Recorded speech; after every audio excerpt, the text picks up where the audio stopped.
Okay, hi guys, Mr. Who's the Boss here, and in this video we're going to be comparing Modern Combat 5 on Android with Killzone Mercenary on the PlayStation Vita. Now both of these games are probably the best looking and most realistic shooters on their respective platforms, so we'll be sort of seeing how the gaming experience compares.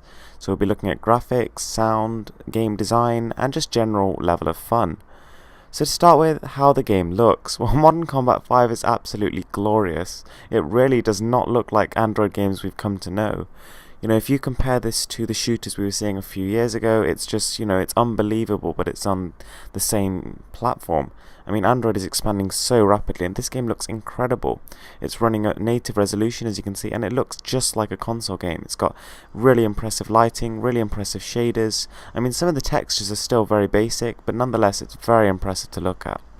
So then we have Killzone Mercenary, and even though it's running at about half the resolution of Modern Combat 5, it's looking just as sharp, if not sharper, simply because, Modern Combat 5 is using a lot of soft filter effects for some reason, and yeah, that kind of smooths things out, but at the same time makes it look less sharp. But yeah, I mean, both of these games, you can tell there's some really impressive console level effects going on. There's a lot of reflections. If you actually look at the sort of floors, for example, you can actually see a lot of the lights coming back at you. On top of that, there's depth of field, flare effects, explosions, and all that good stuff. So yeah, it's pretty enjoyable visually. But I'd say in summary that due to the higher frame rate, higher resolution, and brighter colour palette, Modern Combat 5 does take the lead in terms of visuals.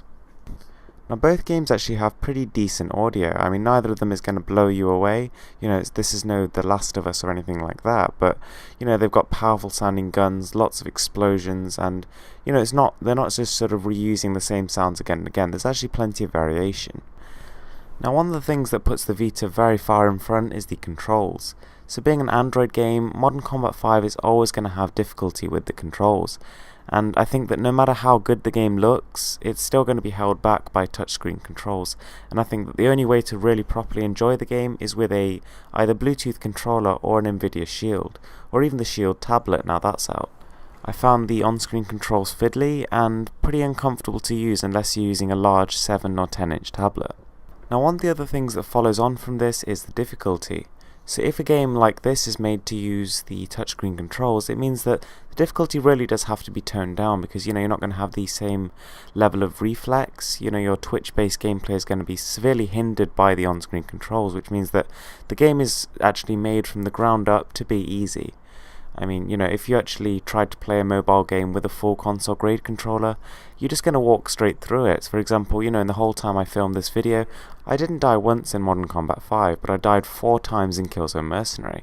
And that just goes to show that, yeah, I mean, there's more to it than just the way the game looks and feels. So one thing I found kind of interesting is that Modern Combat 5 seems to have taken a page from Killzone Mercenary's book, in that you have XP and you gain EXP by doing, completing missions, killing enemies, that kind of thing. And it's all synchronized throughout the single player and the multiplayer, so it feels like one conclusive experience. And it's a very good thing because it makes everything you do feel much more rewarding and you feel like you're working towards a common goal. So as well as the single player, Modern Combat 5 also has Spec Ops missions, very similar to Modern Warfare 2 kind of thing, and also a very, very surprisingly complete online multiplayer. I was pretty impressed. I mean, there's a lot of maps to go on, there's lots of things to unlock, and it's actually really, really fun, so yeah, I was happy. And in a way, this kind of trumps Killzone Mercenary, because aside from the campaign, there's only the online multiplayer. It doesn't have any sort of Spec Ops mission. But I suppose, for Killzone Mercenary, there are sort of sub-missions, which is basically sort of, you go back into missions you've already completed with special objectives. And that is still fun, but I guess it's just kind of reusing what they've already made. It's not exactly new content as such. But yeah, the online multiplayer in Killzone Mercenary is still very, very good. I'm extremely happy with it, and I would say that in conclusion, the Killzone Mercenary experience is slightly better. I mean, there are things supporting both sides, but just the fact that you have the controls, I think it makes more difference than people think.